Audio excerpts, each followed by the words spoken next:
क्योंकि ये सब ऐसा होता है, लेकिन उनके यहाँ ऐसा क्यों नहीं हुआ। तो वो जो भी पाते थे उसमें से निकाल कर रखते रहते थे और उसके बाद भगवत चर्चा में उसको खर्च कर देते थे। तो आज उनका परिवार संपन्न। उसमें बड़ी बात क्या है आपको फिर बता देते हैं। गीत आपने गाया, मुरली बाजे और बजे बसुरिया बे। अब कहां बाजे मुरली ये नहीं पता, बसुरिया बेन कहां बाजे ये नहीं मालूम, लंगुरिया गा रहे हैं। ये काला नाग कौन है, कौन सी धन है जो काले नाग ने डस ली और कहां लहरा रही थी। दरवाजे पे ठाड़ी लहरा है, दरवाजे पे, और काल की आगोश में आ गई। ये सब होता रहा, ये ढोल मृदंग बजते रहे, बंसी बजती रही, बीन बांसुरी बजती रही और उसने उसको सुना ही नहीं।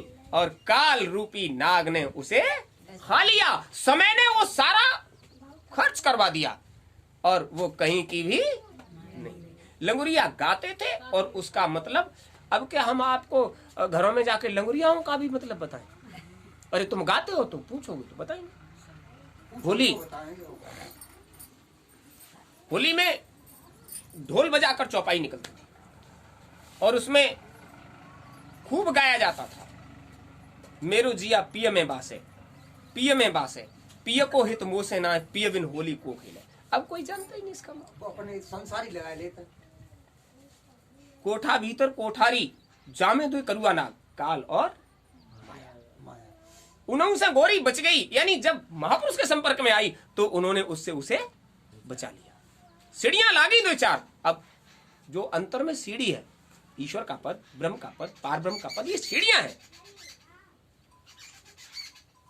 वो सीढ़ियां चढ़ गई। यानी जब वो मालिक के संपर्क में आई तो उसको चढ़ने का अवसर मिल गया और जब वहां पहुंची तो पलिका लीनो रखा है। यानी अब वहां जब सुख के स्थान पर पहुंच गए तो तुम्हें क्या करना है, विश्राम करना है। जो बात कही गई है उन चीजों में उसका कुछ मतलब है, लेकिन मालूम किसी को नहीं। तो तुम खूब गाओ, मंत्र आप बोलते हो और उसका जब तक मतलब नहीं पता है तब तक वो मंत्र तुम्हें सिद्ध होने वाला। गीत तुम गाते हो, प्रार्थना तुम गाते हो, जब तक उसका मतलब नहीं पता है तब तक वो चीज सिद्ध होने वाली नहीं। तो उसके लिए तुम्हें उसका मतलब जानना पड़ेगा। मन माया के पद तीन छोड़ा। और गोस्वामी जी महाराज ने वो पूरी तरह से विवरण किया। जब मन माया के तीन पद छुट जाएंगे तो अंतर में रामराज आने में कोई देर नहीं। पहली मंजिल है, वहां प्रभु श्री राम राज करते हैं और उस राज में तुम्हें जाने के लिए इन तीनों पदों को छुड़ाना पड़ेगा। और उस पद को छुड़ाने में गुरु के अलावा कोई मददगार नहीं हो सकता। जब चौथे का भेद बताएंगे तब आपको वहां तक पहुंचना मिलेगा। वो चौथा तो पद है ही रामराज। गोस्वामी जी महाराज ने कहा, दैहिक दैविक भौतिक तापा, रामराज काहू नहीं। अब वहां पहुंचोगे कब, जब ये तीनों पद, दैहिक दैविक और भौतिक, इन तीनों पदों को एक बार में ही शांत करके, सब कुछ पड़ा हुआ है और तुम्हें उसकी कोई भी फिक्र, मन मस्तिष्क में उसकी कोई भी फिक्र नहीं है। उस समय जब आप अंतर में साधना करोगे तब तुम्हें रामराज में प्रवेश करने का अधिकार। ये चौथा पद है। समझ गए? फिर बता देते हैं। संसार में ये शरीर मिला, रूप कुरूप स्वरूप जैसे भी हो, इसके अंदर सामर्थ्य असमर्थता जैसी भी है, उस देह का अभिमान, गीता में कहते हैं देह अभिमानियों को संसार से निकलने का अवसर नहीं मिलता। भगवान श्री कृष्ण ने कहा देह अभिमानी हो गए तुम, यानी तुम्हारे पास जो कुछ भी है उसका इतना बड़ा अहंकार है कि तुम दूसरे को समझते ही नहीं, तो तुम्हें अहंकार इस चोले से निकलने ही नहीं। एक दैहिक हो गया। दैविक, संसार में आए और तुमको ये ज्ञान है कि हमें इस शरीर को देने वाला कोई ना कोई तो है। अब चूंकि आपका संपर्क पूरे महापुरुष से नहीं हुआ तो किसी न किसी की तलाश किया तुमने, तो जो जितनी दूरी तक का मिला उसने तुम्हें अपनी आगोश में ले लिया, क्योंकि तुमसे उसको कुछ लाभ चाहिए। तो आप उसके आगोश में चले गए और वो जहां तक जान रहा था आपको उसने समझा दिया। कुछ देवी देवताओं से आपका संपर्क या उनकी दया कृपा उतरी, दर्शन हुआ या नहीं हुआ हमको नहीं मालूम, लेकिन उनकी जो दया कृपा उतरी, जैसे ही थोड़ा सा कुछ लाभ मिला आपको, तो गुरु महाराज कहते थे आपको आपकी सामर्थ्य अगर खुलकर बता दें तो किसी राजा को रंक बना दोगे और किसी रंक को राजा बना दोगे, क्योंकि जब सामर्थ्य पता लग जाएगी तो। और दैविक में होता क्या है, किसी को भी जरा सा भी किसी भी, अरे देवी देवता तो बहुत बड़ी बात है, अरे किसी भूत प्रेत से ही उसकी मुलाकात हो जाए और वो सेवा करने के लिए राजी हो जाए, तुम उससे बात करो तो ऐसा लगता है अभी जला के राख कर देगा। इतना बड़ा अहंकार, भस्म कर दूंगा, अभी भस्म कर दूंगा। बिना भस्म के तो कोई बात ही नहीं होती। अब ये पता नहीं कि भस्म तो तुम्हारी बनी ही जानी है, तुम किसी को भस्म बना नहीं, तुम्हारी तो भस्म ही बननी है, आज नहीं तो कल, क्योंकि तुम जिस परिवेश में आ गए हो। तो भगवान श्री कृष्ण ने कहा था मैं तो ऐसी जगह से आया हूं, भूत की पूजा करोगे तो मैं तो भूत में भी हूं, मैं भूत बन के पूजा ले लूंगा और तुम्हारी वृत्ति को भूतों में समर्पित कर दूंगा। भूत बनकर पूजा ले लेंगे और तुम्हारी वृत्ति को भूतों में ही समर्पित कर देंगे। अंतमति सो गति, तुम जैसा चाहते हो वैसा ही करेंगे, हम अपनी तरफ से कुछ नहीं कर सकते। तुम देवता बनकर पूजा करोगे तो हम देवता बनकर पूजा ले लेंगे और तुम्हारी वृत्ति को देवताओं में ही समर्पित कर देंगे। तुम ईश्वर बनकर, ईश्वर मानकर पूजा करोगे तो हम ईश्वर बनकर पूजा ले लेंगे और तुम्हारी वृत्ति को ईश्वर में समर्पित कर देंगे। तुम जो कुछ मानकर करोगे हम उसको उसी में समर्पित। तो बात कहां तक की थी, दैहिक तो हो गया। अभी दैविक का मामला था कि अगर जरा सा भी कुछ लाभ मिला और आप संसार में रहने वाले हो तो उसी का प्रचार करने लग गए और तुम अब इस फांस से निकलने वाले देवी देवताओं में उलझ गए। और वही होता है, जो जिसकी पूजा अर्चना करता है वो अपने मंडल ले जाता है और जब तक उसका कोटा रहता है तब तक रखा और फिर उसने निकाल के वापस कर दिया। जाओ वहीं, ये तो पूंजी है जो जमा थी वो खर्च हो गई, जाओ, फंसावा ही रहा। संसार में तुमने इन दोनों के माध्यम से जो कुछ जुटा लिया, घोड़ा, गाड़ी, जमीन, जायदाद, घर, मकान, जो कुछ जुटा लिया, अब तुम इसी में निकले पड़ रहे हो और ये पता नहीं कि इन सबकी दया कृपा से जो कुछ जुटा लिया है वो तभी तक है जब तक इस चोले पर तुम सवारी किए फिर रहे हो। ये तो मुर्दा मिट्टी है, तुम जिंदा भूत सवार हो इस पे, इस मुर्दे मिट्टी पर तुम जिंदा भूत सवार हो और जिस दिन तुम उतर जाओगे ये अपने अपने तत्वों में विलीन। अभी इसका झाड़ा किस पे लगवाओगे कि इस मिट्टी से तुम उतर जाओ तो ये अपने अपने घर पहुंच जाए? इसको भी फंसा के रखा है, इस मुर्दा मिट्टी को भी फंसा के रखा है तुमने और तुम खुद तो फंसे हो। सो हो तुम कितना भी प्रयास कर लेना, तुम जिस समय इसको छोड़कर जाओगे ये सारे तत्व अपने अपने में विलीन, यानी अपने अपने घर चले जाएंगे। अब उनके घरों से तुमने निकाल कर ये पुतला बनवाकर और इसमें खुद बैठ गए और जिस काम से तुमको इस काम घर में बिठाया गया था वो काम तुमने नहीं किया। तो आप समझ लीजिए वो काम क्या है, इस काम का भेद ये चौथा पद है। तो संतमत इन 3 पदों से ऊपर है।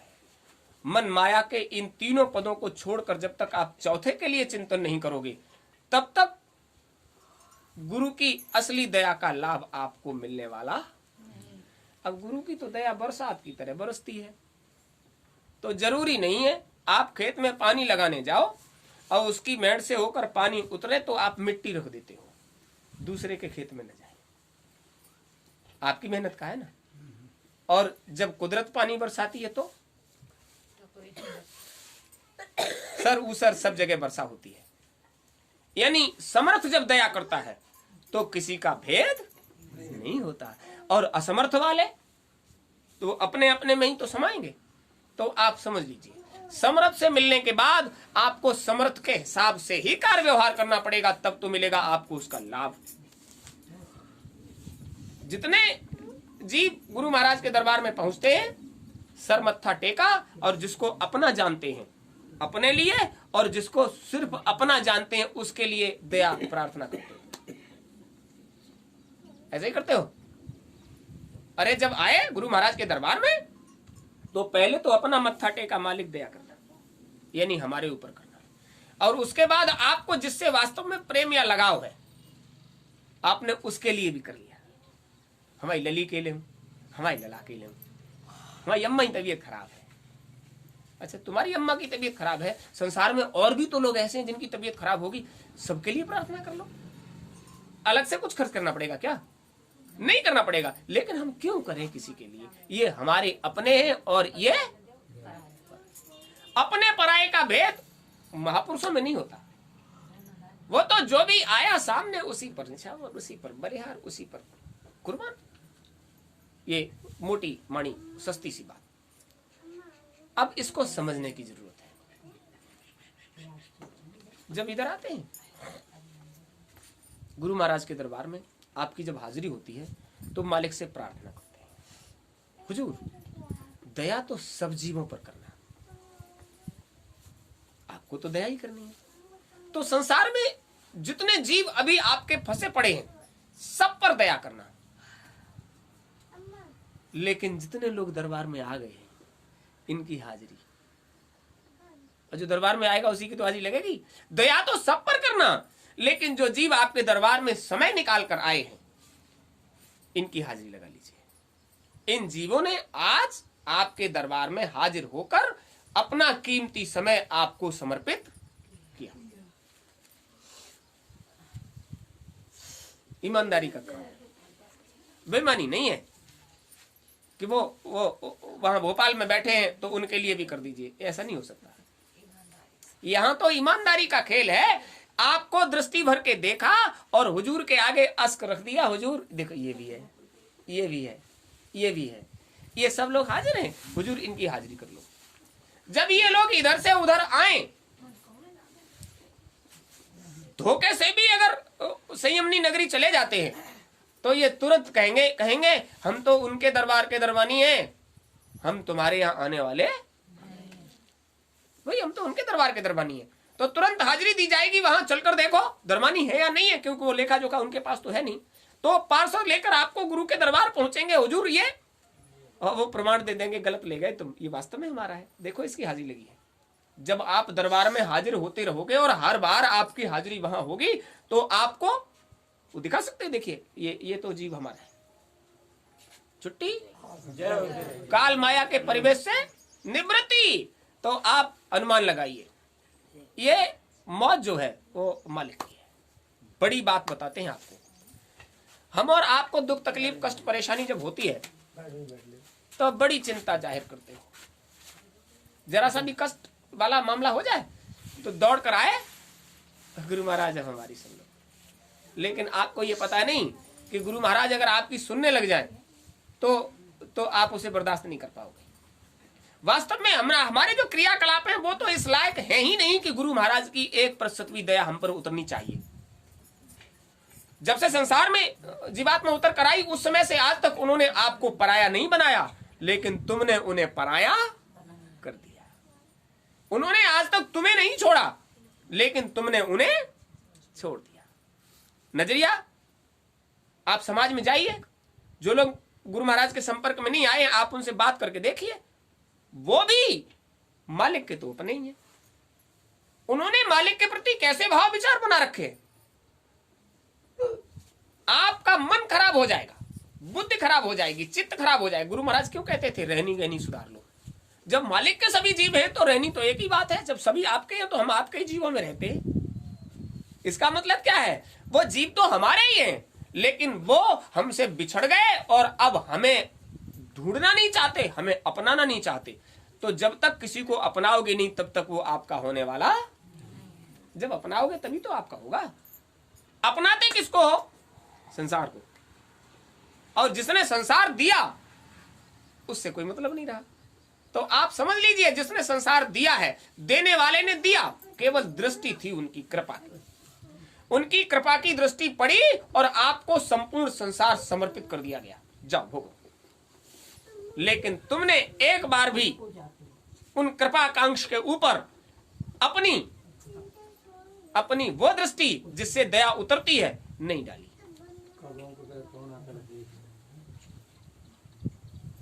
अब उनका तो काम है, वो तो हर वक्त हाजिर नाजिर है। लेकिन तुम कभी उनके आगे हाजिर हुए? हम ऐसे जीवों के बारे में बताते हैं जो कूट कूट कर अहंकार भरा हुआ है। हमने आपको बताया था 65 70 लोगों का ये रजिस्टर रखा हुआ है। ऐसे रजिस्टरों में आपको हाजिरी दिखा सकते हैं, इतने रजिस्टर रखे हैं। जूतों पे बैठ के साधना करते थे। जहां साधना करते थे उस शिविर में जगह नहीं बचती थी। चूंकि सेवादार थे तो पहले आपके लिए व्यवस्था करेंगे।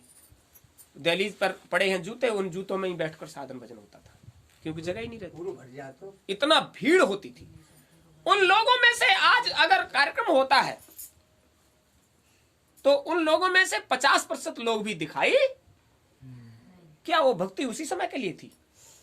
ये ग्रंथि बंधन तो ऐसा है कि इस संसार का ग्रंथि बंधन तुम्हारे शरीर रहने तक संबंध रखता है, और यह ग्रंथि बंधन तो तब तक संबंध रखता है जब तक तुम अपने घर पहुंच नहीं जाते। सो तुमने चंद दिनों में तोड़ दिया। तो दया जब उतरेगी तो बरसात तो वहीं होगी जहां बादल छाए होंगे।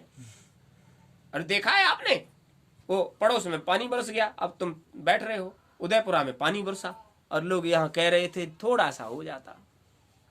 अरे जहां बादल छाए थे वहां बरसा, तो जहां गुरु महाराज का दरबार लगा हुआ है वहां दया होती है। एक बार की बात बताते हैं, हमारे बहुत अच्छे प्रेमी थे मिश्रा जी, के मिश्रा जी, हम उनको बुलाकर लाए थे, ये नदिया में कार्यक्रम कराया था। हाँ। खूब मुलाकात होती और खूब झगड़े हो जाते थे उनसे। अच्छे प्रेमी थे और वरिष्ठ लोग में थे, सम्रांत भी थे, संपन्न भी थे और गुरु महाराज के नजदीक भी थे, और फिर भी भेद वाली बात नहीं होती थी, झगड़ा हो जाता था। आपको बताया सीतापुर भूरिया पर उन्हीं से झगड़ा हो जाता। मतलब प्रेमी में छोटा बड़ा नहीं होता, प्रेमी भेद की बात नहीं करता। तो भेद की बात नहीं है तो झगड़ा हो भी जाएगा। हम और आप गुरु महाराज के अपनाए हुए जीव हैं तो बराबर का मामला है। तो मिश्रा जी को गुरु महाराज की मौज हुई, उनसे कहा मिश्रा जी उधर चले जाइए, उधर जाकर थोड़ा बच्चों को समझा दीजिए, बता दीजिए ऐसे वहां कार्यक्रम होना है।